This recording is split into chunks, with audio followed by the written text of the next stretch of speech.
네, 오늘 우리 장은 반등세가 강하지만 여전히 찜찜하죠. 글로벌 경제에 대한 판단이 흐려서이기 때문인 것 같습니다. 한국경제TV가 이분을 특별히 모셨습니다. 김세환 이화여자대학교 경제학과 교수입니다. 교수님 안녕하십니까? 어서 오세요. 안녕하십니까? 저희 방송 처음이시기 때문에 예. 좀 떨리실 것 같은데요. 제가 첫 번째 질문부터 예. 좀 드리도록 하겠습니다. 사실 코로나 이후에 주류 경제학자들이 현재 상황을 설명할 수 있는 것인가에 대한 회의감이 좀 있습니다. 그거에 대해서는 어떻게 좀 생각하세요? 네, 원래 그 경제학에서 많은 이론이 있지만 주식시장을 설명을 잘 못합니다. 특히 단기적으로는 거의 설명을 못하고 투자 기간이 3년 이상 되는 중장기 수익률에 대해서는 설명력이 있는 모형들이 있습니다. 최근에 주식이 상당히 이제 상승했다가 하락했는데요. 이렇게 경기가 코로나로 좋지 않은 상황에서 주식시장이 상승하였던 것은 이전에 없던 현상입니다. 그 이유가 이제 뭐 우리가 다 알다시피 유동성이 충분히 공급되고 그리고 제로 금리라고 하는 그 저금리가 유지됐기 때문에 이런 주식시장이 상승을 했는데요. 이런 펀더멘탈한 측면도 있지만 투자자 심리 면에서도 2008년 금융위기가 왔을 때도 그 코스피가 2,000까지 갔다가 1,000으로 반토막이 났다가 다시 2년 만에 2,000을 회복한 적이 있는데 네. 그런 기억도 하고 있고 그리고 젊은 투자자들이 많이 주식시장에 참여한 것도 이번 그 주식시장이 상승을 했는데 그런 힘들이 다 없어지면서 최근에 상당히 하락을 하고 있는 상황이라고 볼 수가 있겠습니다. 경제학자로서 최근 시장의 하락 배경에 대해서 설명을 해주셨고요. 경제학에서는 주식을 물가 상승과 같이 상승하는 실질 자산으로 보는데 최근의 주식 하락은 그리고 지금의 인플레이션, 과거와 다른 점이 많다라는 분석들이 나옵니다. 이 점에 대해서도 좀 해설해 주실까요? 네, 원래 많은 투자자분들이 이 주식은 실물 자산이라고 많이 생각을 하시는데요. 그 개념적으로는 맞습니다. 예. 왜냐하면 주식이라는 것이 기업이 생산하는 재화와 용역에 대한 실물 생산품에 대한 청구권이라고 볼 수가 있기 때문인데요. 인플레이션이 진행될 때 기업이 생산하는 생산물에 대한 가격도 같이 오르기 때문에 주식도 같이 오른다고 하는 그 개념이 맞습니다. 하지만 최근의 인플레이션은 이 공급 측면의 요인들이 작동을 하고 있는데요. 예를 들어서 원자재 가격이 오르고 특히 원유 가격 중심으로 굉장히 상승을 하고 있는데요. 그렇죠. 최근에 그 상황이 어려워진 것이 소비자 물가지수, 우리가 소위 인플레이션이라고 하는 것은 4월에 4.8% 정도, 거의 5% 증가하는데 생산자 물가지수는 9% 이상 같은 달에 상승을 합니다. 그 말은 기업들이 파는 물건의 가격은 5% 올랐는데 그 기업들이 그 물건을 생산하기 위한 비용은 거의 9% 이상 상승했다는 뜻입니다. 그 이익이 감소할 수밖에 없고 따라서 주가가 그 하락할 수밖에 없는 인플레이션 때문에 하락할 수밖에 없는 그런 상황이 전개되고 있는 상황입니다. 네, 교수님, 최근 인플레이션 말씀을 주셨기 때문에 제가 질문을 좀 드리려고 하는데요. 미국 연준에서 이런 얘기를 했습니다. 기대 인플레이션이 문제다. 근데 기대 인플레이션에 영향을 미치는 것은 헤드라인 CPI다. 근데 헤드라인 CPI는 또 원유 가격이 영향을 미치고 있잖아요. 7월 달에는 또 원유의 향방에 매우 중요한 이벤트들도 많은데 전반적으로 원유는 어떻게 봐야 될까요? 네, 참 중요한 질문을 해주셨는데요. 우리가 이 현대 산업사회, 이 고도화된 산업사회가 우리가 그 즐기고 있지만 이 원유가 없으면 이런 경제를 상상할 수가 없습니다. 네. 뭐 자동차, 뭐 화학 그리고 모든 에너지 같은 산업이 원유에 기대고 있는데요. 이 우리가 주목해서 봐야 될 것은 우크라이나 전쟁이 일어나기 전에도 이미 원유 가격이 배럴당 120불을 넘어섰고 있습니다. 그 2019년 코로나 사태가 일어나기 전에는 거의 60불 수준이었는데요. 따라서 이런 원유는 사실 이 경제적인 수요 공급의 원인도 있지만 정치적인 상황도 상당히 큽니다. 지금 미국이 원유 가격을 내리기 위해서 사우디에 계속 그 증산을 요구하고 있지만 전혀 듣고 있지 않고요. 그리고 이란과 미국이 갈등을 겪으면서 세계 3대 원유 생산국인 이란이 국제 원유 시장에 전혀 판매를 하지 못하고 있습니다. 이게 상당히 경제 외적인 정치 외교적인 문제들이 지금 섞여 있는 상황이고요. 결국 이런 상황에서 우크라이나 전쟁이 유가를 더 상승시킨 추가적인 요인이 되겠습니다. 따라서 유가 안정에는 미국의 정치적인 외교적인 리더십이 상당히 필요한 상황이라고 보입니다. 우크라이나 전쟁이 발발하기 이전에도 사실 원유 가격은 굉장히 높았고 이런 원유 가격이 안정세를 되찾기 위해서는 미국의 글로벌 리더십이 절실히 필요한 시점이다라고 정리를 해보겠습니다. 지금 글로벌 국가들이 인플레이션을 방어하기 위해서 줄줄이 금리 인상에 나서고 있는데요. 하지만 이 금리 인상의 폭만큼 쉽게 인플레이션을 방어하기는 좀 어려운 상황입니다. 아직 금리 인상을 더 해야 되는 건지 왜 이런 문제점이 생긴다고 보십니까? 네, 제가 지금 인플레이션이 원인이 이 공급 측면에 있다고 말씀을 드렸는데요. 네. 그 어떤 한 나라가 어쩔 수 없는 그 외부적인 상황, 국제 유가 인상이나 글로벌 생산 사슬이 와해된다든가 이런 외부적인 원인에 있어서 그 모든 생산에 들어가는 그 요소들이 그 원유와 같은 요인들이 굉장히 가격이 오르고 있는 상황인데 이런 상황은 어떻게 할 수 없으니까 모든 중앙은행과 정부들이 금리를 올려서 사람들이 물건을 덜 쓰게 해갖고 수요를 줄여서 물가를 하락시키려고 하는 그런 노력을 하고 있는 중입니다. 그러니까 원인 대책은 정확히 하지 못하고 그 원인에 대한 대책이 모호하니까 사람들을 소비와 투자를 덜 하게 해서 기업들이 그래서 이제 물가를 잡으려고 하는 상황이기 때문에 어떻게 보면은 물가 안정에 대한 인플레이션 안정에 대한 짝이 맞지 않는 정책을 펴고 있다고 볼 수가 있습니다. 하지만 이런 금리를 인상하면은 결국 그 소비자나 기업들이 그 물건을 사는 양을 줄일 수밖에 없기 때문에 인플레이션이 안정화되는 힘도 있습니다. 따라서 지금 중앙은행들이 금리를 계속해서 올려서 어느 정도 물가를 안정시키려고 노력을 계속할 거라고 예상이 됩니다. 네, 교수님 말씀을 쭉 들어보면 사실 연준이 실기했다라는 생각이 좀 들고요. 그렇기 때문에 뒤늦더라도 금리를 꽤 가파르게 오를 거다라는 생각이 듭니다. 자, 그렇다면 경기 침체인데 경기 침체에 대해서는 어떻게 생각하세요? 네, 경기 침체는 금리를 올리면 올 수밖에 없는 이런 상황이라고 볼 수가 있습니다. 과거에도 그랬고요. 미국 연준이 1970년대 소위 그 오일 샥으로 10% 이상의 인플레이션을 겪으면서 금리를 급하게 상승시킨 적이 있는데 결국 경기 침체가 오고야 말았습니다. 그 우리가 인플레이션에 대해서 굉장히 두려워하고 미국의 경우는 거의 10% 연율로 인플레이션이 물가가 오르고 있고 한국에서는 거의 5% 가까이 오르고 있는데요. 사람들한테 또는 기업들한테 인플레이션이 두렵냐, 경기 침체가 두렵냐고 하면은 대부분 경기 침체가 두렵다고 합니다.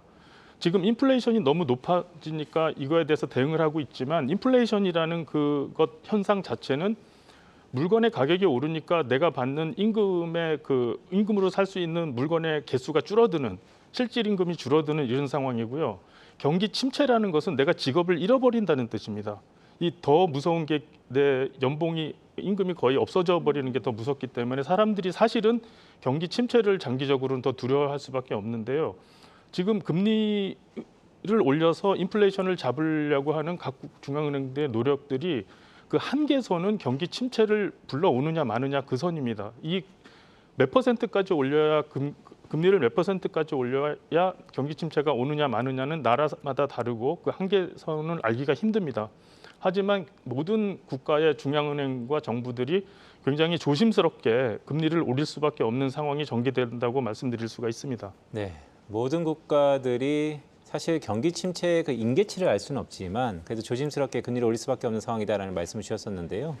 자, 그렇다면 인플레이션에 대해서 좀 더 여쭤볼게요.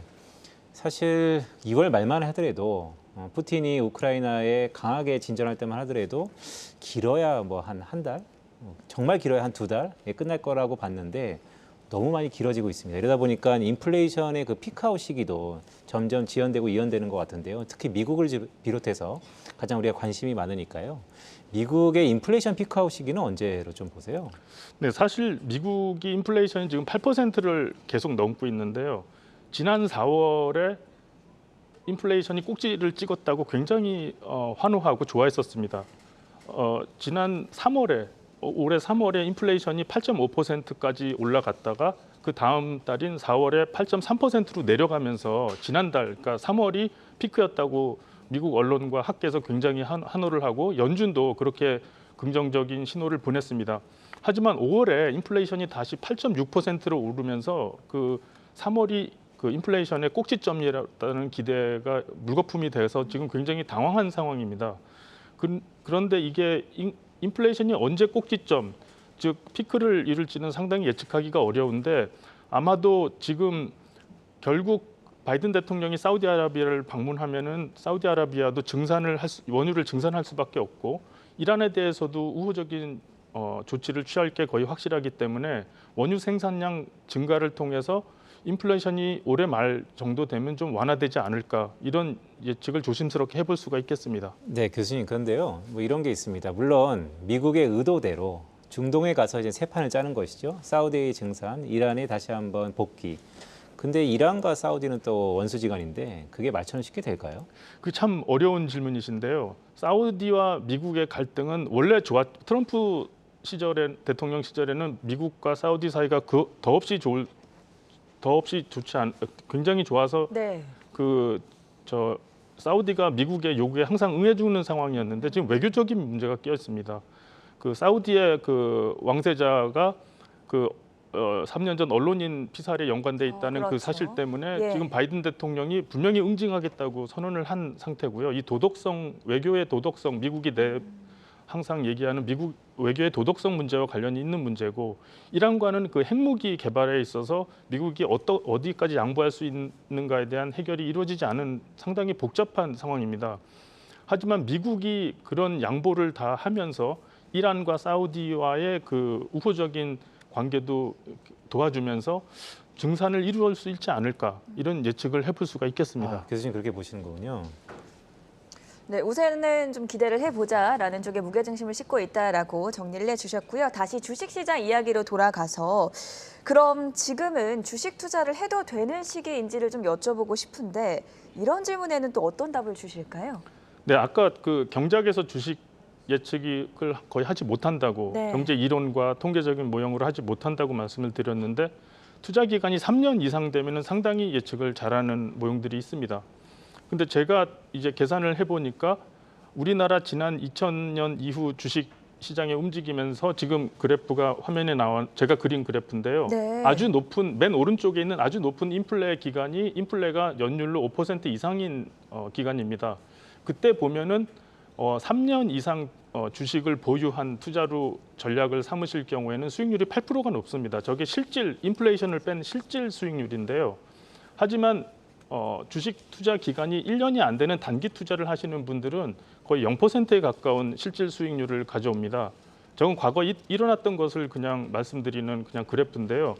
따라서 지금 주식 투자로 손해를 보시더라도 3년 이상 장기 투자로 가시면 인플레이션을 고려하더라도 인플레이션이 계속되더라도 상당한 수익률을 얻을 수 있다는 그런 힌트를 얻을 수가 있습니다. 근데 우리나라가 이 단기 투자하시는 분들이 주식에 상당히 많으신데요. 네. 평균 보통 6개월 이하로 보유하십니다. 직접 투자는. 그리고 뮤추얼 펀드 같은 간접 투자를 하시더라도 길어봤자 2년, 보통 1년 반 정도 보유를 하시는데요. 예. 이런 상황에서는 인플레이션으로부터 주식 투자를 통해서 자기의 자산 가치 방어를 하기가 참 어렵다는 말씀을 드릴 수가 있습니다. 네, 교수님이 보여주신 차트를 쭉 보니까 사실 좋은 종목을 장기 투자하자라는 말씀으로 저희가 들리는데요. 하지만 글쎄요, 해외 투자가 요즘에 붐이잖아요. 그렇다 보면 국내 투자자분들께서 해외 투자할 때 결국 모니터상에서는 수익인데 환전하면 또 마이너스다라는 얘기도 많이 하세요. 그만큼 이제 환율이 요동친다라는 얘기인데 최근 달러 환율이 1,300원을 돌파하면서 과거 경제 위기 때 항상 1,300원을 넘어섰다라는 얘기도 있습니다. 달러원에 대해서는 어떻게 좀 보고 계세요? 네, 환율은 뭐 우리가 잘 알다시피 미국이 금리를 워낙 빠르게 상승시키고 있어서 달러화가 강세가 되고 원화가 약세가 되면서 원달러 환율이 급하게 상승하면서 그렇게까지 가지 않을 거라고 예상을 했던 달러당 1,300원을 지금 넘어선 적도 있고 그런 상황입니다. 그리고 또 더 상황을 어렵게 만드는 게 글로벌 경기가 침체될 수도 있는 가능성이 점점 높아지는데요. 이것도 안전자산, 즉 달러화 자산에 대한 수요를 더 강화시키는 원인이 되겠습니다. 지금 미국과 한국의 중앙은행의 기준금리가 1.75%로 똑같은데요. 세계적인 기관 투자가들이나 자산가들은 쉽게 말해서 돈의 원리로만 보면 한국 자산에 투자할 이유가 없는 겁니다. 미국 자산에 달러화 자산에 투자를 해서 더 포트폴리오를 바꾸려는 움직임이 있을 수밖에 없는데요. 그런 상황에서 달러화는 강세가 되고 원화는 약세가 되는 상황이 벌어지고 있습니다. 올해만 해도 우리나라 주식시장에서 외국인 투자자들이 13조 원 정도 매도를 했는데요. 주식을 판 것이죠. 따라서 이런 흐름이 계속될 것이고, 그리고 장기적으로는 또 다른 걱정이 우리나라가 올해 들어서 국제 수지가 계속 적자가 나고 있습니다. 그러니까 그 말씀드린 원유 가격이 계속 오르고, 그리고 원화가 약세가 되면서 수입이 수출을 능가하는 그런 상황이 지금 3달 이상 계속되고 있는데요. 이런 상황에서 국제 수지가 적자가 계속돼도 원화가 그 약세가 될 수 있는 그런 요인이 장기적으로 또 펼쳐지고 있습니다. 네, 환율 시장 최근에 굉장히 중요한 흐름인 만큼 여기에 대해서 경제학자로서 여러 가지 인사이트를 전해주셨고, 마지막 질문을 한 가지 더 드리려고 하는데, 가상화폐에 대해서도 굉장히 공부를 많이 하신다고 들었어요. 가상화폐 투자 요새 좀 어려운 상황인데 여기에 대한 뷰는 어떻게 보세요? 예, 그 가상화폐는 아까 말씀드린 주식과 같이 어떻게 가격을 계산하면 좋은지 그런 모형들이 아직 없습니다. 네. 왜냐하면은 그 근본 자산이 모호하기 때문인데요. 그쵸. 아까 주식과 같은 경우에는 기업의 생산이나 노동자의 질, 그리고 경영 철학 같은 게 근본 가치인데, 그 비트코인과 같은 가상자산은 그런 게 없습니다. 하지만 우리가 확실히 아는 것은 주식 투자자와 가상자산 투자자는 거의 겹칩니다. 따라서 지금 미국의 S&P 500과 비트코인 사이의 수익률 간의 관계를 보면은 네. 가장 완벽한 같이 움직이는 게 1이, 그러니까 코릴레이션이라고 우리가 통계적으로 네. 표현하는데 그 1이라는 값인데 거의 0.9에 육박합니다. 상관관계가 굉장히 상관관계가 높군요. 지금 거의 1에 육박하기 때문에 예. 거의 미국의 S&P 500 지수 수익률과 같이 움직인다고 보시면 되겠습니다. 따라서 주식이 지금 이렇게 하락장을 면하지 못하고 있는 상황에서 비트코인도 같이 그 투자자 심리가 주식 투자자들과 거의 유사하다고 보면 더 하락하지 않을까, 이런 예상을 해볼 수가 있습니다. 네, 교수님, 저희가 시간이 좀 지났지만 그 말씀을 곁들여서 하나만 더 질문을 좀 드릴게요. 지금 상관관계 말씀을 주셨기 때문에 사실 상관관계라는 게 기간을 어떻게 잡냐에 따라서 수치는 좀 다를 수 있습니다. 양적 완화 시대에 주식과 크립토의 상관관계가 높았는데 지금은 이제 긴축이잖아요. 지금도 계속 높을까요? 그 사실 냉정히 보면은 주식 투자하시는 분과 그 가상화폐 투자하시는 분과 겹친다고 말씀드렸는데, 네. 구분해서 본다면 가상화폐 투자하시는 분들이 더 위험을 택하시는 분들이 되겠습니다. 더 가격이 더 빨리 오르거나 더 빨리 내리거나 하는 것을 즐기는 분이라고 볼 수가 있는데, 이런 상황에서 그 지금 이렇게 하락장이 계속된다면 이렇게 크립토 커런시에 투자하시는 분들이 더 이 수요를 더 약화시켜서 네. 더 가격이 더 하락할 수 있는 가능성이 있지 않나, 이런 생각을 해볼 수가 있겠습니다. 네, 오늘 이화여자대학교의 경제학과 김세환 교수님을 모시고 여러 가지 시장에 대한 인사이트 나눠주는 시간 가져봤고요. 오늘 첫 방송이셨는데 다음번에 또 저희가 초대를 해서 더 깊은 인사이트 나누는 시간 가져보도록 하겠습니다. 김세환 교수님과 함께했습니다. 대단히 고맙습니다. 감사합니다.